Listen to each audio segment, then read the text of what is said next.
کو نہیں مانا، پھر یہ تو بتاؤ من اضل، پھر اس سے بڑا گمراہ کون ہوگا، ممن هو فی شقاق بعید، جو دور کی گمراہی میں پڑا ہوا ہے، دور کی ضد میں پڑا ہوا ہے، دور کی مخالفت میں۔ دل کہتا ہے قرآن سچا ہے، مانتا نہیں، کیوں نہیں مانتا؟ کہتے مانوں گا تو پھر سب چیزوں سے سرنڈر کرنا پڑے گا، ماننا پڑے گا، بھئی مسلموں کی کتاب سچی ہے، نہیں نہیں یہ نہیں ماننا مجھے، یہ تو دور کی ضد میں پڑا ہوا ہے۔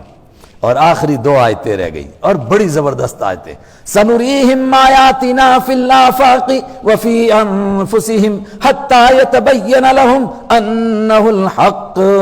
اوہو، اس آیت کے لیے میں نے سوچا تھا کم سے کم 10-15 منٹ، مگر بچا نہیں۔ سنریہم، ضرور بھی ضرور ہم دکھائیں گے، ان قریب دکھائیں گے، ہم ان کو آیاتنا، اپنی کچھ نشانیاں دکھائیں گے، کچھ کرشمے دکھائیں گے، کچھ معجزے دکھائیں گے، فی الآفاقی، زمین کے کناروں میں بھی دکھائیں گے، وفی انفسہم، اور ان کے اندر بھی دکھائیں گے۔ کیا دکھائیں گے؟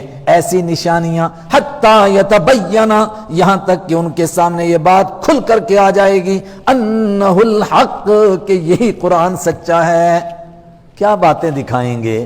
یہ میں کہنا چاہتا تھا، وہ پیشن گوئیاں جو قرآن پاک نے کہیں کہ ایسا ہوگا، مثلا قرآن نے کہا، اللہ کے حبیب نے فرمایا کہ سورج مغرب سے نکلے گا، تو جب نکلے گا تو تب پتہ چلے گا، نہیں تو نکل گیا۔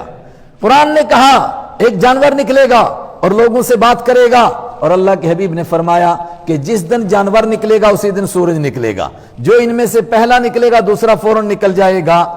جب یہ نکلے گا تو لوگوں کو کیسا لگے گا، یہ تو ہو گیا سارا کچھ جو بیان کیا گیا تھا۔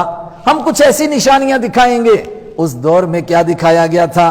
جو کچھ کہا جا رہا تھا دوسرے دن وہ ویسا ہی پورا ہو رہا تھا، جو کچھ کہا جا رہا تھا دوسرے دن اسی طرح پورا ہوتا جا رہا تھا۔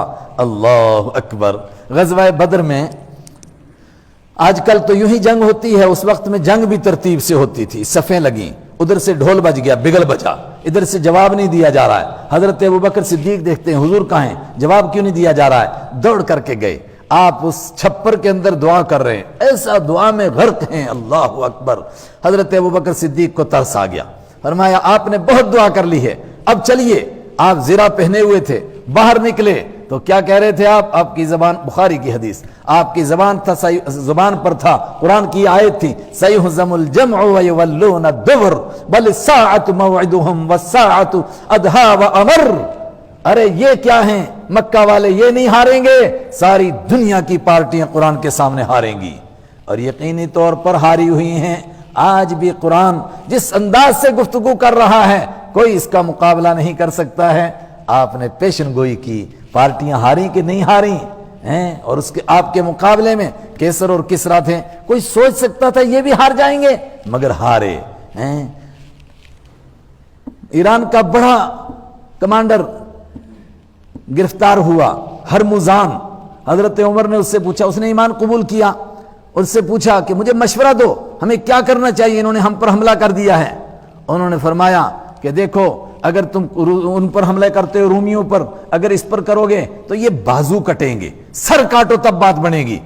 پوچھا سر کیا ہے؟ کہا سر ہے کسرا، اس کا وہ جو بادشاہ، وہ ڈائریکٹ اس پر حملہ کرو۔ انہوں نے کہا ڈائریکٹ اس پر حملہ کریں، تو آپ نے حضرت نعمان ابن مقرن ان کو کمانڈر بنایا، چند صحابہ دیے، فرمایا جاؤ کسرا پر حملہ کرنا ہے، اس کو دو خدا کے دین کی دعوت۔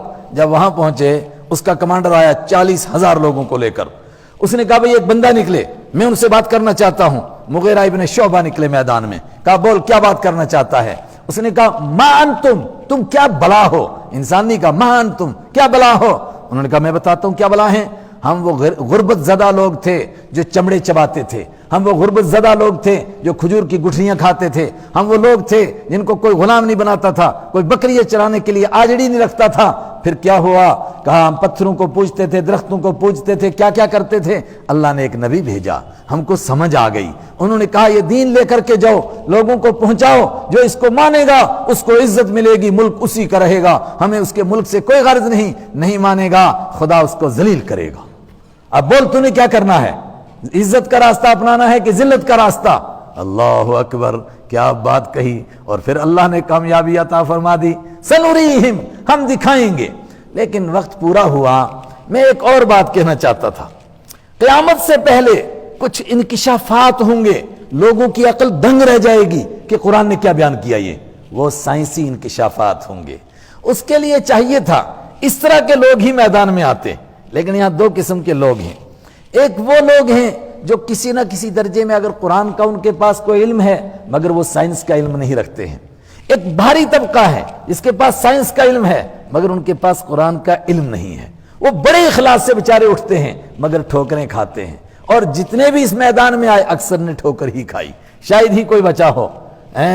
اس میں ضرورت تھی کچھ ایسے جوان میدان میں آتے جن کے پاس وہ علم بھی ہوتا، پھر بڑی محنت سے قرآن پاک کا علم حاصل کرتے، پھر وہ بتاتے کہ دنیا کا ایک ایک دن جو آگے بڑھ رہا ہے وہ قرآن کی حقانیت کو ثابت کر رہا ہے، وہ قرآن کی سچائی کو پیش کر رہا ہے، اور دنیا دنگ رہ جاتی ہے کیا بات کہی۔ مثلا ایک موٹی بات بتاتا ہوں، قرآن نے انسان کی پیدائش کو بیان کیا، فرمایا تم مٹی تھے، ہم نے تم کو نطفہ بنایا، اتوارا مختلف دور سے گزارا، مٹی سے خون بن گیا، خون سے نطفہ بن گیا، اور نطفہ سے کیا بنا، ایک دیوار کے ساتھ چپکنے والی بوٹی بن گئی، اور بوٹی پر کیا ہوا، دھاگوں کی طرح ہڈیاں آ گئیں، اور ہڈیوں میں کیا بن گیا، پھر فرمایا بڑی بڑی ہڈیاں بنی، اور فکسونا العظام لحما۔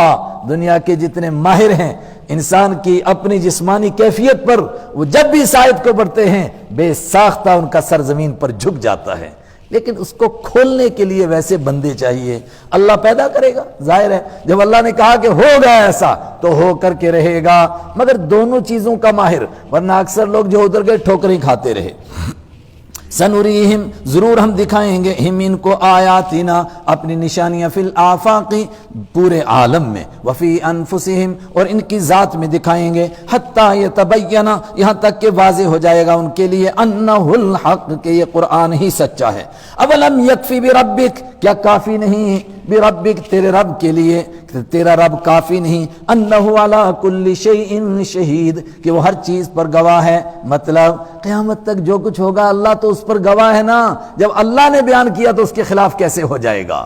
جب اللہ کے حبیب نے اللہ کے بتانے پر بتایا دجال نکلے گا، اس کا مطلب نکلے گا، حضرت مہدی آئیں گے، اس کا مطلب آئیں گے، حضرت عیسیٰ علیہ السلام اتریں گے، اس کا مطلب اتریں گے، اللہ گواہ ہے۔ اللہ، آخری بات سنو، اور سنو، کان کھول کر سنو، اللہ، خبردار، انہم فی مریۃ، بے شک یہ شک میں پڑے ہوئے ہیں، کس بارے میں، من لقاء ربہم، اپنے رب سے ملاقات کے بارے میں، خیال ہی نہیں کہ رب سے ملاقات ہوگی، اللہ، سنو، یہ شک میں پڑے رہیں، انہ بکل شیء محیط، وہ تو ہر چیز کو گھیرنے والا ہے، یہ اس کے قبضے سے باہر بھاگ نہیں سکتے۔ صدق اللہ مولانا العظیم۔